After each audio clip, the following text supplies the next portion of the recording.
Let's get to the next topic. Coloradan Jeanette Vizguerra made national news this week as she appeared on Time magazine's list of 100 most influential people. Vizguerra is an immigrant who most recently made headlines for taking sanctuary in a local church and speaking out against immigration reform. Eric, does this national spotlight put an uncomfortable microscope on the city of Denver? It puts a microscope. I'm not sure it's an uncomfortable microscope. And let's be clear, this woman is a symbol. She was called out because she's a symbol of a class of people, and her story is as compelling as any, and I think it's why Time seized on her story. I struggle with this issue mightily. I mean, I don't think a humane society or a just society treats people as we are treating a lot of immigrants and refugees these days. But there is a fine line. There's no argument in my mind about Dreamers or the DACA kids. And she has 3 kids, I believe, who were born in this country, so they have full citizenship, no question about their citizenship. One who came with her illegally 20 years ago or something like that, who is covered under DACA. So to deport her is to separate her from her whole family. I'm not sure that that is what a just society does. But the whole sanctuary city movement, also at some level, from a process point of view, it reminds me these days of the liberal version of what conservatives have long advocated, whether it's jury nullification or whether it's George Wallace or Orval Faubus or somebody standing in schoolhouse doors a half century ago. Justice this is not an analogy about justice, but it is an analogy about process and basically defying the law. It is a tough call, and heart goes out to people like this woman. Halisi, what do you think of the distinction that Time magazine gave Vizguerra?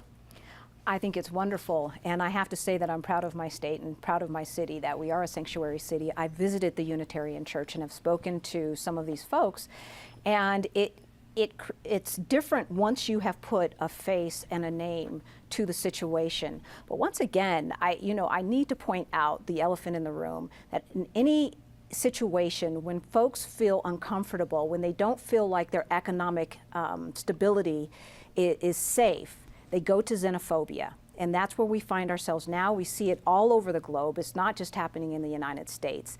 And if we dealt with the real issue, which is our economics, then we would not be having this conversation. Patty, do you think Michael Hancock and John Hicklooper, when they saw this news, saw that as a good thing or maybe more troublesome? Well, let's see. National attention, Independence Institute, is that more embarrassing than this to Colorado? It's interesting because she was involved in the labor union. She also helped set up the sanctuary movement. So it's not just this church. There are now 9 congregations that are willing to give sanctuary. So clearly she was the easiest one for Time magazine to pick for a hot button issue. There's no question immigration is a huge issue. I mean, how about the fact that the dreamer deported from California, his case is now going to be heard by the judge who'd been vilified by Trump earlier for his Mexican name. So there's some unbelievable issues coming up.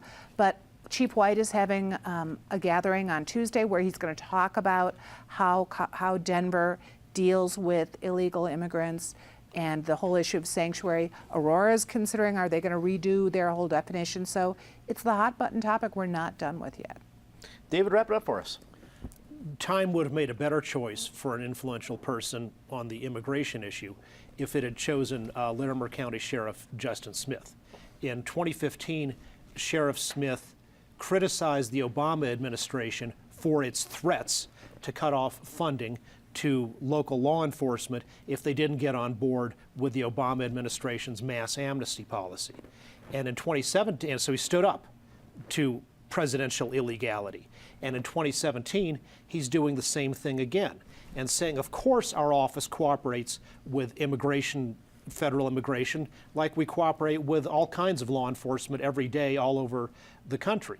But we are not going to be commandeered into putting our Colorado taxpayer resources into your immigration priorities when we may have higher priorities, and we're certainly not going to hold people illegally in violation of the Fourth Amendment and court orders just because Jeff Sessions tells us to and falsely says that that makes us sanctuary participants. So kudos to Justin Smith for standing up to law and order against 2 lawless administrations of different parties.